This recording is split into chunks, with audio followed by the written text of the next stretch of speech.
Hello and welcome to another off-the-shelf board game review. This week we're going to look at Ace Detective. Ace Detective is a storytelling card game for 2 to 5 players. Ages 14 and up plays about 45 to 90 minutes. The game does come with 2 sets of rules. The standard rules are going to run close to that 45-minute mark. And if you play with a full advanced rules, it's going to run close to that 90-minute mark.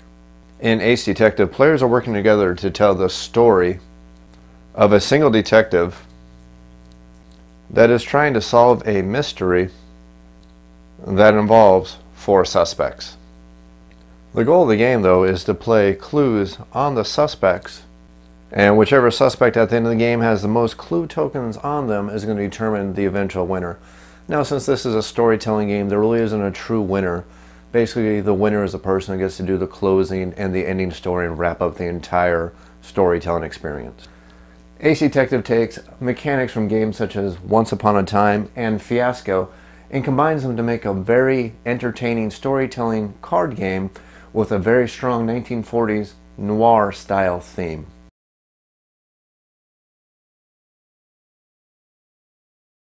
Ace Detective officially releases June 14th, 2013, so it's not quite available yet. The copies you're seeing popping up on the internet right now are the ones that are available to the people who kickstarted the game. When the game is officially released to the retail channels, though, it should be retailing for, I believe, $40. You can find it over at 8th Summit Games, and their website is 8thsummit.net, and that's the number 8, TH Summit, SUMMIT.net.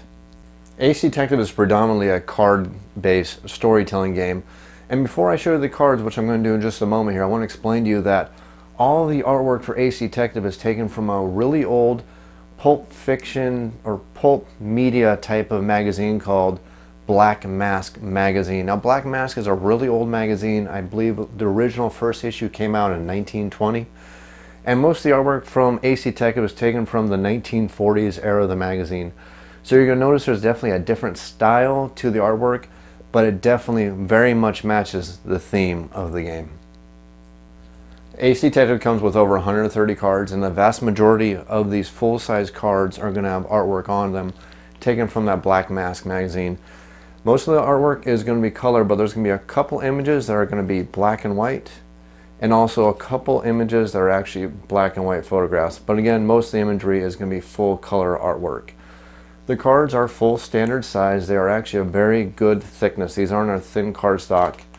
Very good for shuffling, and there's quite a lot of these cards, again, with all that artwork, and not much of the artwork is reused. I think there's probably a handful of artwork that's reused, but to be honest with you, most of the artwork is unique for each individual card. The cards all have symbols on them that are very easy to read, very easy to follow. There's not much wording on these cards. There's just a couple sentences on the bottom of each card, and they use a nice large font. Very nice. All the cards have a different backing on the back of them, which is going to make it easier for sorting them, which is a kind of a nice touch. The quality of the cards, though, is really good. I actually really like the artwork. I think they did a really great job of evoking the theme of the game, and it is older artwork style, so if you don't appreciate that, you may not actually appreciate the artwork that's in here, but I think it's a fantastic touch that they did add it to the game, and it really does add to the storytelling theme and feel of the game. The game does come with 2 decks of the smaller cardstock type of cards. These cards, the cardstock I'll use on these decks is also the good quality cardstock used for larger cards. They're good thickness. There isn't any artwork on these cards. They mainly have text. One of the decks has lots of narrative taken from famous novels from the period. The other deck is going to be used for rating the current storyteller, but I'll get into that when I explain the rules. Good quality stock on those, but those all are smaller cards, but you're not going to use them that much, so that's really not a big deal. And the main focus on the game is on the larger cards, which do have the great artwork on them. Ace Detective is predominantly a card game, but there's a little bit of cardstock that comes with the game. The cardstock used is really good. There's nice thick cardstock cardboard used for the game, from the components, from the scoring tokens to the clue tokens, and also for the rating chart, which isn't a thin piece of cardstock, it's actually cardstock, and also for the clue tracker that comes with the game. And again, I'm explaining all these parts and components when I get to the description of the game. Just wanted to let you know that the cardstock used for these is nice, thick cardstock, very nice quality. Overall, the components for the game are really good. I like the artwork. Nice thick cardstock for the cards, artwork throughout the cards, very legible text, very few typos in the game. There's actually only one card in the game that has a typo on it, which is pretty good considering how many cards there are in the game. And finally, there is a 20-page rulebook that comes with the game.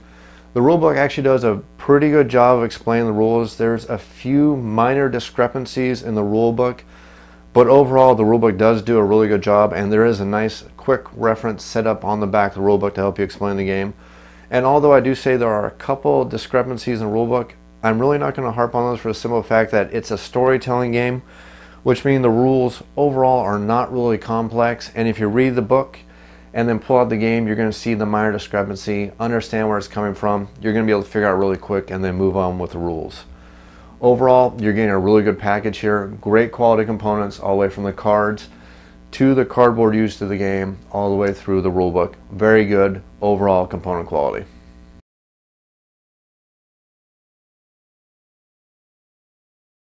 Ace Detective comes with two rule sets. There's the standard hard-boiled detective rules, and there's also the Pulp Fiction tales. I'm actually going to show you how to play just using the hard-boiled detective rules, and then I'm going to take a moment to go over the Pulp Fiction rules, but I'm not going to show you actual gameplay for Pulp Fiction tales. And the reason why is Pulp Fiction tales really is just an extension of the hard-boiled detective rules. The only main difference between the two rules sets is that in the hard-boiled detective rules, players are not actually going to get rated by the other players. In the Pulp Fiction tales rules, the other players are going to rate their current storyteller after they're done with their section of the story. It's the only real difference between the rules. It's a little bit more of a storytelling rule set, but other than that, there's really no major difference besides the fact that players get to rate the other players. I do recommend you do eventually work your way towards that set of rules, but when explaining the game, it's easiest just to learn the hard-boiled detective rules. In Ace Detective, players are going to be working together to tell the story of a single detective who's trying to solve a crime and trying to find out who is the final guilty suspect. To start off, players are going to agree all together on which one of the 15 crimes they're going to try to solve. Once players decide on which crime they're going to solve, they're going to read the thematic text on the front of the card, which is going to give the setup for the crime. It's also going to list 4 recommended suspects. The first couple times that you play the game, you should follow the recommended suspects. It really doesn't make a huge difference though. You're more than welcome to pick any 4 suspects from the included suspects in the game. The only requirement is that you have to have at least 1 male and 1 female suspect. Other than that, you can just pretty much pick any suspect you really like. After you've picked your suspects, the back of the card is going to be flipped over, and it's going to give you the time, the victim, the scene, and who hired you to try to solve this crime. Each one of the mystery cards is also going to have a symbol on the bottom of the card, and I'm going to explain to you what those mean when I get to that. Just know that every mystery has one of the 5 symbols on the bottom of it, and that's going to make a little bit of difference every time you play a card in the game. Once all the players have agreed on which mystery they're going to try to solve, the next thing they need to do is agree on which detective they're going to play. The game does come with 5 detectives, and each of them has their own different theme, and they all have their own special abilities on them. The front of each detective card is going to have another one of those symbols, and I'll explain that when I get to that point too. There's also going to be a special ability on the front of the card, which is going to coincide with that special symbol. And then on the back of the card, there's going to be some character traits going to help you bring across a story that matches the personality of this detective. Next, we have our 4 suspects who are going to be the suspects in the crime. Every one of these suspects is going to have a special ability on the bottom of the card, which is going to tell you what happens anytime a clue token is placed on top of them. Clue tokens are placed by the players anytime they place a clue card in the story arc, and I'll get to that in a moment. Basically, if you played games such as Android, you're going to kind of understand the concept of this part of the game. Clue tokens are numbered anywhere from -2 all the way up to +2, and every time you place a clue card, it's going to allow you to place a clue token on one of the suspects. Clue tokens come in different colors depending on which player you are. Each player gets a group of clue tokens in their color. Throughout the game, players are going to continue to place clue tokens on the suspects Clue tokens are going to be placed face down, and some of them are going to be placed randomly, and some of them are going to be placed by player actions. And at the end of the game, the player is going to take all the clue tokens that have been placed on all the suspects, and they're going to flip all the clue tokens over to get a total amount to find out which suspect is actually the guilty one. And to do that, you simply add up the total values on all the clue tokens. For example, we'll start here. The powerful politician has +2, +1, and a -1, which is going to be a total of +2. The heiress has a +1, a +1, and a -1 for a total of 1. The wealthy collector has a +1 and a -2 for a total of -1, and the foreign diplomat has a total of +1. So it looks like our actual guilty suspect is going to be the powerful politician because he has a total of +2. That'll be our guilty suspect. Now to figure out who the player is who actually gets to place and decide the closing story, you simply figure out who has the most tokens of their color on the guilty suspect. In this case, you see that green has 2 tokens, and the blue player only has 1 token, so green is finally technically the winner. But again, storytelling game, so not a true winner. It just means that they get to tell the closing story for the game. Now the way you get these clue tokens on the suspects is by playing story cards that chain into the clue cards. You'll see that there are 6 different kinds of cards in the game, and they're denoted by a symbol in the upper left hand corner. This card you'll see is a city card or place card. Next we'll have a symbol that looks like a gun, which will be a danger card. Then you have the symbol that looks like a people, which is a people card. You have one that looks like a movie camera, which is going to be a mood card. Then you have a clue card. And finally you have a wild card. Now what these all symbols mean is these cards are going to be played in a story chain. One card has to follow up the next one if it has the matching symbol. So you'll see this is a place card. The only card that can be played after it is a card that's a mood card, a people card, or a clue card. So if this is a current card at the end of the story chain, you could follow it up with a card that has a matching symbol, such as a fingerprint card, which is going to be a clue token. So this card was down, you can follow it up because the symbol matches. You could also follow up with a mood card because the symbol matches. And you can finally follow up with a people card because it also has a matching symbol. But you cannot follow it up with the danger card because there is no danger symbol to follow up with. What players will do on their turn is they will play 1 or 2 story cards. Again, they have to be matching in the chain.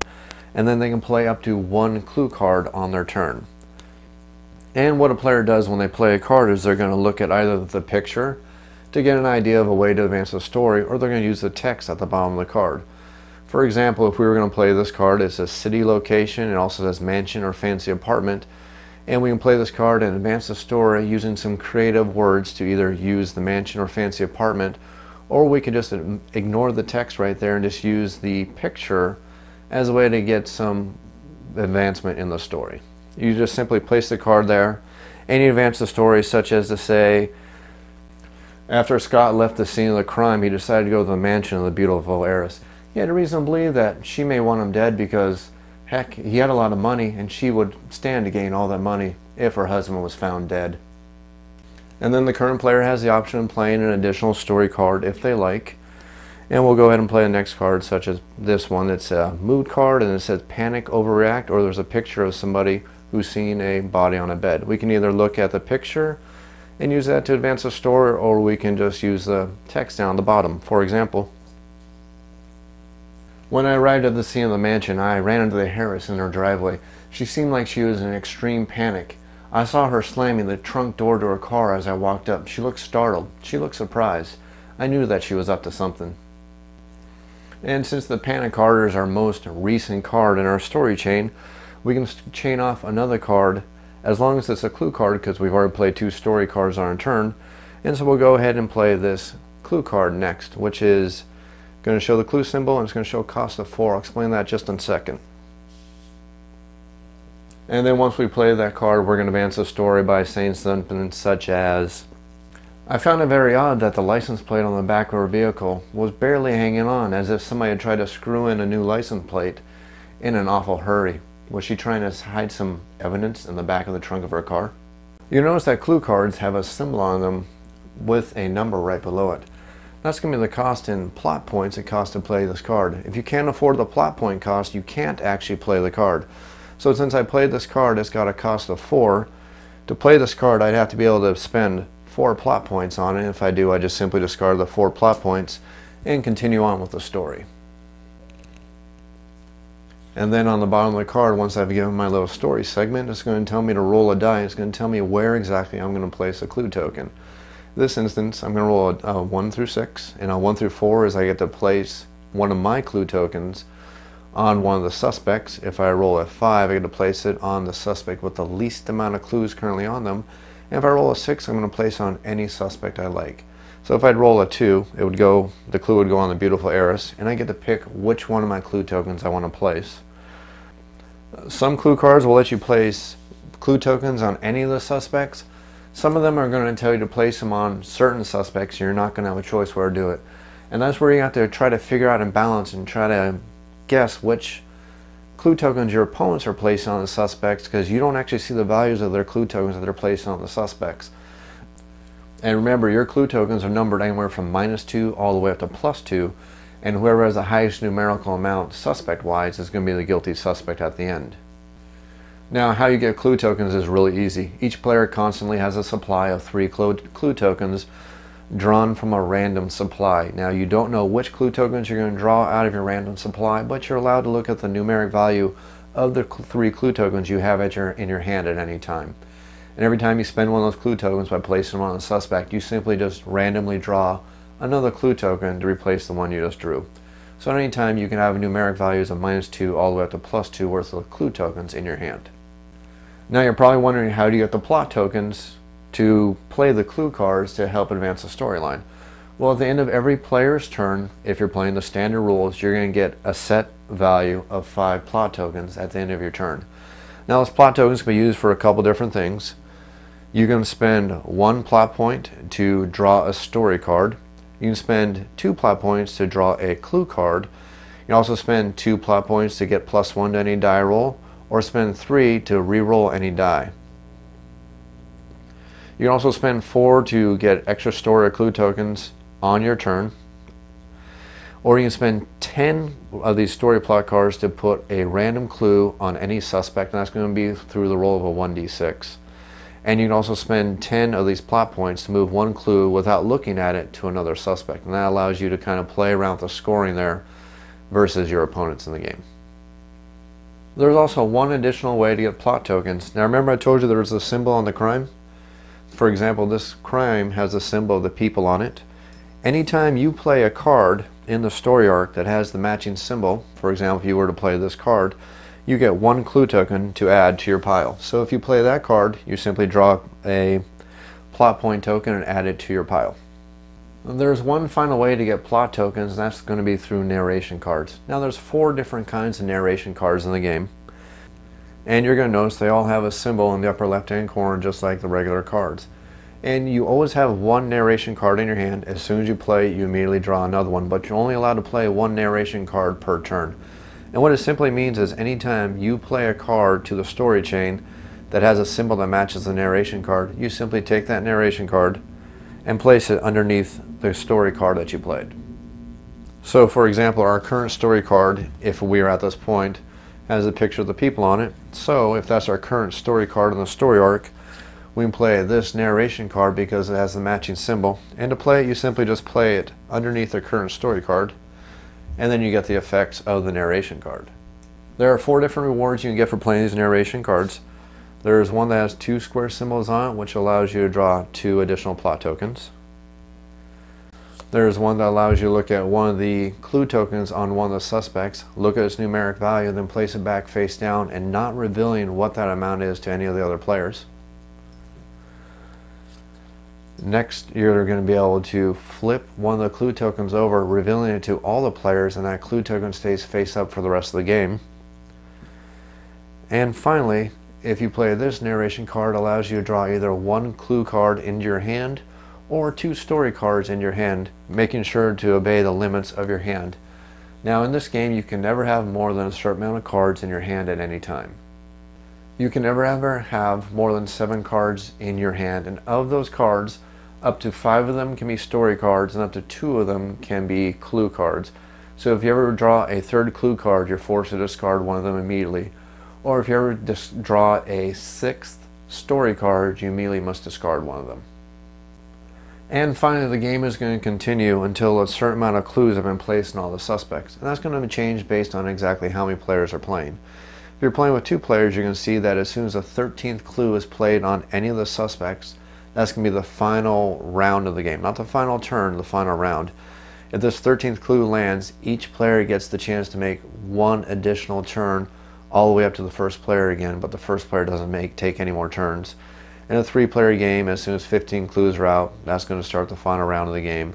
For 4 players, it's going to be 18 clues, and for 5 players, it's going to be 20 clues.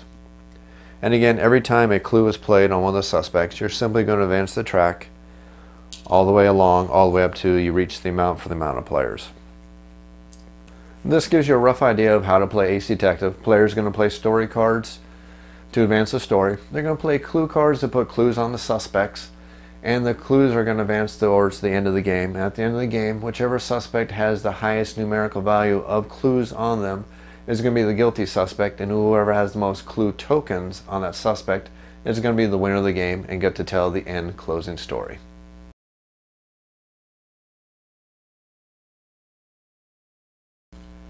To play Ace Detective, each player is going to start with 4 story cards, 1 clue card, and 1 narration card.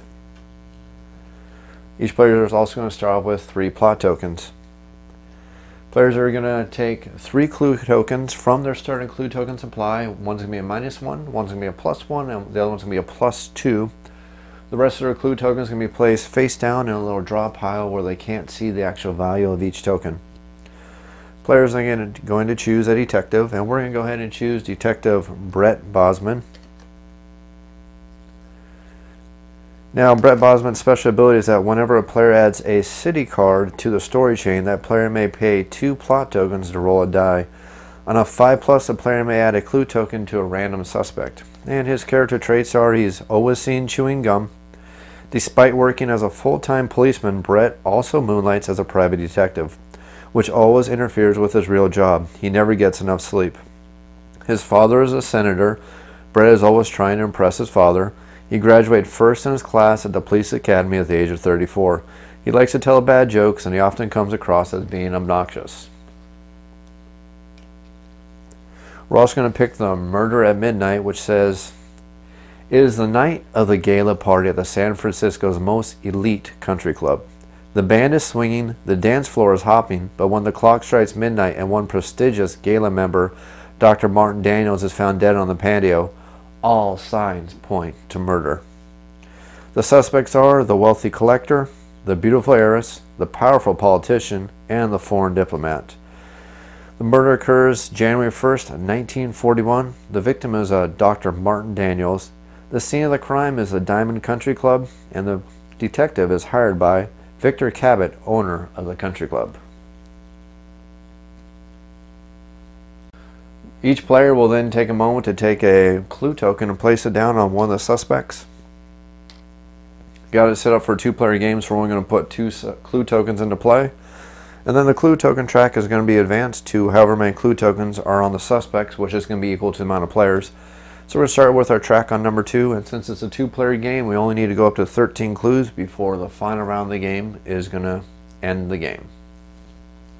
After each player places their clue token, make sure that each player draws an additional clue token from their clue token supply, so they each consistently have a total of 3 clue tokens. The first player takes the first player token, and you're now ready to begin the game. It was about 12:30 at night when I arrived at the country club. I'd gotten a call shortly after midnight from Victor Cabot stating he was the owner of the country club in a panic. He said somebody had found a body out on the patio, and the body belonged to Dr. Martin Daniels. Dr. Martin Daniels was a really well-known doctor in the community with lots of money, lots of friends, and also lots of enemies. I was greeted at the door to the country club by the butler for Mr. Cabot. He said that Mr. Cabot was very, very busy trying to calm down all his guests. Apparently, if you find a body at a country club, it has a tendency to get everybody a little bit upset. The butler quickly ushered me into the country club where we started heading back towards the patio. On the way, I saw a dame who looked really upset. I asked the butler what her name was because she seemed to be in such a panic. He explained to me that he was the heiress of the now late Dr. Martin Daniels. Now at this point I've actually played a story card that has a mood symbol on it, and I actually do have a narrative card on it that also has the mood symbol on it. So I'm going to go ahead and play this mood card, or this narrative card, along with the mood. It's got a little bit of text on it. It says, I sat in my brand new office with the odor of paint in my nostrils and waited for something to happen. Now this text doesn't have anything to do with the story. This is just narrative taken from a book. Book in this case is Name is Archer, written by Ross McDonald. Take the narrative card, place it underneath your story card, and the reward I'm going to get for playing that narrative card is going to be 2 plot tokens. Simply grab the 2 plot tokens, put them in my plot pile, and then I'm going to draw another narrative card, because as soon as you use a narrative card you immediately draw another one, but you can't play more than one narrative card on your turn. The butler continued to usher me on out to the patio where I found a body covered in a sheet. I slowly moved over to the body, watching the surroundings to see if I saw anything that would catch my eye. I walked up to the body and pulled back the sheet and started going through his jacket. It didn't take me long to find an old photo in the pocket of the deceased. Strangely enough, it was a photo of a dame, but it wasn't the dame who I saw distressed in the hall just a few minutes ago. So now we played a clue card. This clue card has a plot cost of 3 plot tokens. Simply play the 3 plot tokens, put them in the discard pile, and then it's going to say roll a die and place a clue token. If I roll a 1 or a 2, I get to place it on any female. If I roll a 3 or a 6, I get to place it on any male. Roll the die, and I'm going to get a 6. That means I get to place a clue token on any one of the males. Take one of my clue tokens, and I'm going to place it on the wealthy collector. I'm going to draw another clue token at random and add it to my pile. And then the wealthy collector card says, when a player places a clue token on the wealthy collector, the player may discard up to 2 story cards or 1 clue card and then redraw the amount of cards discarded. Before we do that, we need to advance the clue track up because we now have 3 clue tokens in play. And we only have 2 clue cards left in our hand, and they're actually a pretty good variety, but I am going to discard one of them and then redraw another story card. We're now done with the story card playing phase of this player's turn. We now move on to see if we're going to at the end of the game.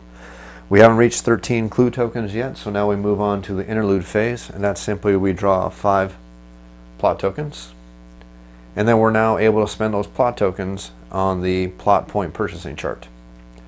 Good thing to do early in the game is make sure you have enough cards so you can keep playing cards on your turn. So we're going to go ahead and we're going to spend all 5 of our plot tokens we just got to get a couple of cards, because we actually only have 2 cards left in our hand. So we're going to spend 5, we're going to draw 1 clue card which costs 2 clue tokens, and we have 3 points left. We're going to draw 3 story cards. That's going to put our hand at a total of 5 story cards and 1 clue token, or 1 clue card. It's now the time for the next player to start their turn, and they're going to go ahead and start their turn by continuing the storyline. I figured my best lead this time was to go talk to the heiress. She seemed like the most likely suspect this time. Besides, I had a photo that looks like our lucky doctor had a little bit of lucky happening going on the side with another dame. I bumped into the heiress in the hall leading out to the exit of the country club. She seemed like she was in an awful hurry to get out of here. I wonder where she was trying to get to. I didn't want to beat around the bush with this dame, so I looked at her and I said, "Look, do you know if your husband was cheating around on you, or was he happening to see anybody on the side?" She tried to act surprised and feign like she didn't know what I was talking about. Player 2 happens to have a narrative card that actually matches the card that was just played. You'll see the gun symbol, which represents a danger. We've also played a danger card this time, so we're going to go ahead and add this narrative card. We simply place underneath. And a special reward for this narrative card is we actually get to look at one of the clue tokens in play. So we're going to flip over one of the narrative or the clue tokens for our opponent, and we'll have a look and we'll see that this person has a +1 right there. Go ahead and place that face down again. And then we'll continue on with our narrative. After we draw another narration card, actually, sorry about that. draw the narration card, then we'll continue on with the narrative. The heiress gave me a glare that could kill. Her eyes turned cold as ice as she looked at me and tried defiantly to pretend like she didn't know anything about anybody that the doctor may have had on the side. I knew at this point I had had my lucky break in the case. Now we played a wild card. Now wild cards are really nice because they can be played after any kind of card. They don't have to actually match the symbols on the prior card. And this one is going to cost us 3 clue tokens to place. Simply discard 3 clue tokens. And a lucky break card says that we roll a die. If we get a 4 or higher, we get to place a clue on a random suspect. So we simply roll the die, and we're going to get a 5. So now we can place a clue on one of the suspects. And it does say it's a random suspect, and there's rules in the book that decide how you place clue tokens when it says random suspect. Basically, you're going to roll the 6-sider on a 1 through 4. You're going to place on one of the suspects in order 1, 2, 3, 4. If we roll a 5 again, we're going to place it on the suspects with one of the suspects with the least amount of clue tokens. And if I happen to roll a 6, I get to place on any clue or any suspect I actually like. So go ahead and roll the die. We're going to get a 6, so I get to actually choose where I'm going to place my clue token. Place a clue token, and we're going to choose the powerful politician at this point. And then we're going to continue on with our story. The heiress gave me the cold shoulder and told me, "Do you mind, detective? I have a dead husband to take care of." And she quickly stormed out of the country club and walked down the stairs. I followed her lead as she walked down the stairs, staying about 10 yards behind her, and I saw her get into a really expensive car. I looked at the driver, and I recognized the driver as one of the thugs that worked for one of the local crime lords in town. Strange, an heiress having a crime lord's thugs drive her around. Definitely this case was getting a lot more interesting, a lot quicker.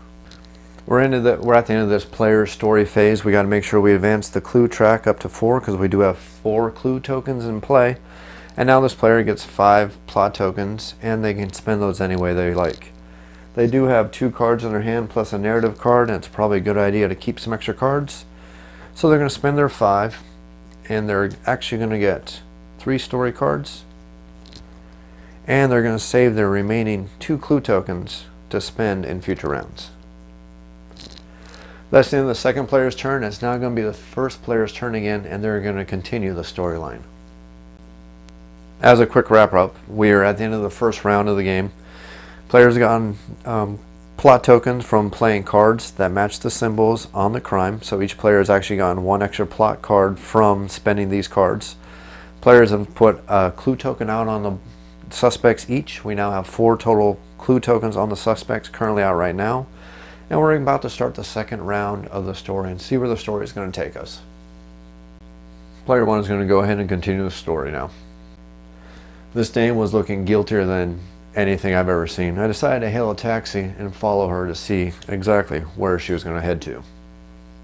At this point we have 7 or more cards in the story chain, so we're going to discard all but the last card from the story chain.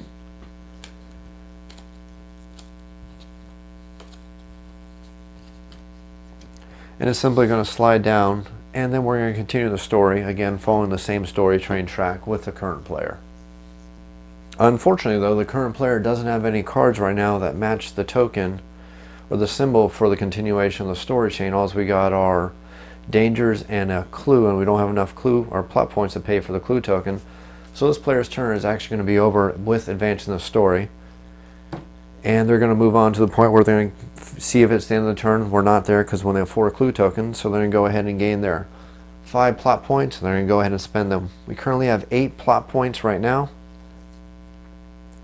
Going to go ahead and spend them. We're going to buy 1 card for 1 point and a clue card for 2 more for a total of 3 cards spent. That's going to put us exactly at 7 cards in our hand, which is fine. And that's going to be the end of the first player's turn again, and we're now going to move on to the second player's turn, who's going to continue the storyline. This is just a quick sample idea, quick round to give you an idea of how Ace Detective plays. The storyline would continue on until there'd be enough clue tokens out on all the suspects to bring around the end game, and then whoever has the most clue tokens on the suspect who is found guilty is the person that gets to do the wrap up until the ending of the story.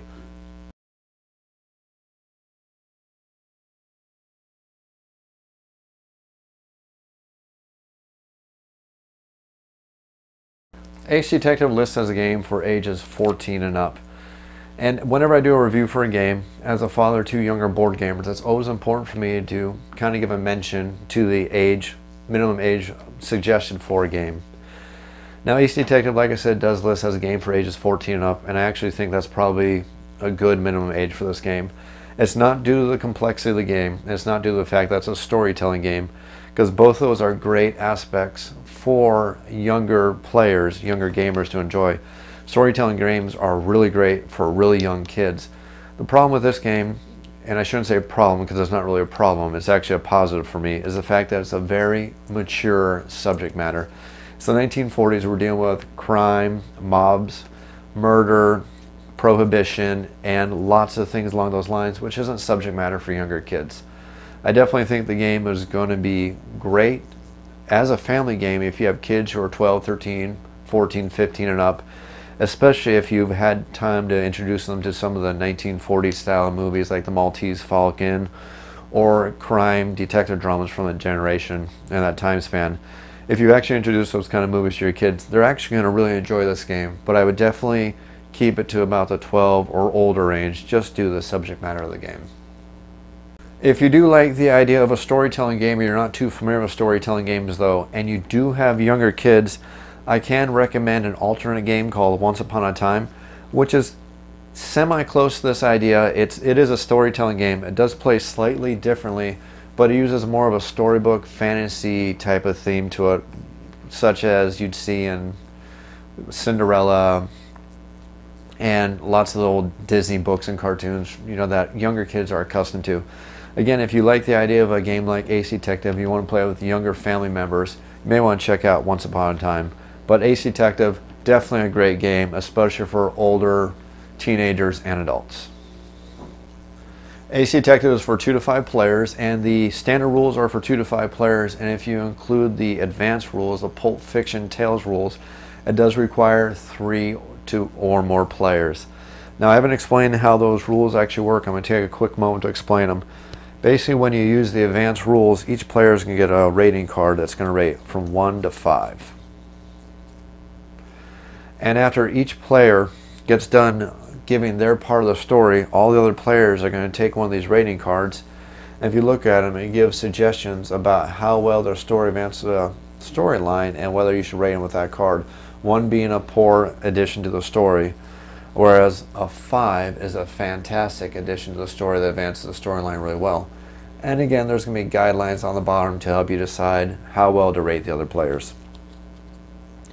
That's going to affect how other players are going to get their plot points by looking at the rating chart. You're basically going to add up all the cards for the ratings for the score. That's going to tell you how many plot points you get. The better the story you tell, the more plot points you're going to get. And that's going to segue into my point. This game is fun for 2 players, but it's going to be best with 4 or 5 players. And the reason why is it's a story game. Story games are always great with the more players you get because you're going to get a lot more interaction. You're going to get a lot more minds working together to try to bring together this great story that you're trying to tell. It can be fun with 2 players. Don't get me wrong. I've actually played it with 2 players and I really enjoy it. But the more players I've added, the more fun I've had with it, especially just because of the fact that you really are adding to the story. You're increasing the storyline, and you get much more of a meeting of the minds type of thing where everybody's going to be adding more to the storyline. Again, great game, any player count. If you use advanced rules, you're going to need at least 3 players. If you use the basic rules, you can play with 2 players. But the more players you add, the more fun you're going to have, and it really doesn't extend the time play of the game because the game's going to be over when a certain amount of clues have been placed on all the suspects. And that's going to be changed by however many players you have, but you see by the chart it's not much more. 2 players is 13 clues, 5 players is 20 clues. It really doesn't add much more play time. Ace Detective is a very well designed storytelling game. It's got a lot of replay value built into it. The game does come with 15 different mysteries to solve. Each mystery has a different suspect, and you can actually mix and match the suspects after you've played through a mystery. And believe it or not, the different suspects do change up the gameplay a little bit. They allow you to do different things to affect the game and the story advancement through the clue tokens. The game also has 5 different detectives, and again, like these stories, the detectives do play differently. They have their own storylines. They each have their own special abilities. The artwork for the game is fantastic. It matches the theme extremely well. The artwork is taken from the 1940s directly from the Black Mask magazine, so you can't do any better artwork than to take it directly from the time period, and it really adds to the theme of the game. Additionally, I like how the rules are designed to prevent one player from hogging the storyline or hogging the spotlight. Players can only play so many cards on the turn, and once they play their cards, it's time for the next player to go. If you don't have any cards to play, and I didn't get into this because I didn't want to do a rehash 100% of the rule book, but if you don't have any cards you can play on your turn, the game does have rules that allow you to draw new cards and game plot tokens, so you're never stuck in a lurch to the point where you feel like you can never advance the story and you can't interact with the story anymore. So that's definitely a very good positive for the game. Ace Detective also has a really good modular feel to it. Now, I don't have any insider information along these lines or anything to make you think I know something that it hasn't been announced yet, but the game does have a very good modular design. And what I mean by that is I can see expansions coming out for this game that will give either different timepieces, maybe the 70s or the 80s, or maybe even go back to the 1920s. If you want to do the high adventure, I can see an Indiana Jones expansion to this game. And since Richard Lanius' name is on it, I can even see a really good Cthulhu Mythos expansion coming out for this game. Definitely a nice touch. I like the fact that maybe I'm reading into it too much, or maybe I'm hoping too much, but I'm definitely hoping for some expansions to this game. Not because I think it needs it, but because I enjoy the story play of the game. And this game, for some reason, this game actually kind of reminds me of Fiasco. And one of the things I liked about Fiasco is that it had different stories from different time periods. And Ace Detective only comes with one time period. I would love to see some expansions with some different time periods to really, really broaden the spectrum and the replay value of this game. Ace Detective does have a couple detractors to it though, and the biggest detractor is going to be for anybody is just the fact that it is a storytelling game. Now, I happen to be the kind of person who grew up on role-playing games, so for me, a storytelling game is fantastic. I love a storytelling game just due to my role-playing game background. I grew up in the 80s playing games like Dungeons and Dragons and dozens of other role-playing games, and I don't play role-playing games anymore because it's just not something I do anymore. And I like a storytelling game because I get that role-playing game feel, but I get it in a quick 45-minute to an hour stint of gameplay, and it still feels like a card game at the same time without being too role-play. Storytelling games do require a certain kind of player to really enjoy though. If you have an introverted person or somebody who can't really come up with stuff off the cuff, it is going to kind of detract from the game, especially if you have somebody who's just playing a card, saying one or two key phrases, and then just kind of sheepishly looking at the next person expecting them to pick up the storyline. And unfortunately, those are the kind of players who are probably going to be detractors for the game, and they're not going to enjoy the game. And again, that doesn't make the game bad. It just means that that's the kind of genre of game that's not right for that type of person. But on a positive note, if you do have somebody you know who's kind of introverted, I would suggest giving it a try, giving them a chance to play a storytelling game. You never know, it might help them get some of that creativity going. It might kind of bring them out of their shell. Ace Detective is a great storytelling game. The rules are designed very well. Lots of replay value in the game. It has a good player count, anywhere from 2 to 5 players. It has some advanced rules for people who really enjoy their storytelling and actually want to grade each other on the storytelling. Or you have the more basic rules for players who are a little more introverted and will feel a little bit shy about having their storytelling graded. Overall, great game, great theme, and if you want a couple more suggestions of ideas to help you really get in the mood, there's movies such as Chinatown, Blood Simple, Notorious, or even The Great Gatsby that just arrived in theaters. All those movies kind of help evoke the theme. There's also great books like The Maltese Falcon and everything. This game does a great job of evoking that theme. Artwork, everything. Ace Detective, great storytelling game. If you're looking for a really enjoyable storytelling game to add to your collection and you think this is a theme you're going to enjoy, I can definitely recommend picking up Ace Detective. This has been another off-the-shelf board game review. Thanks for watching.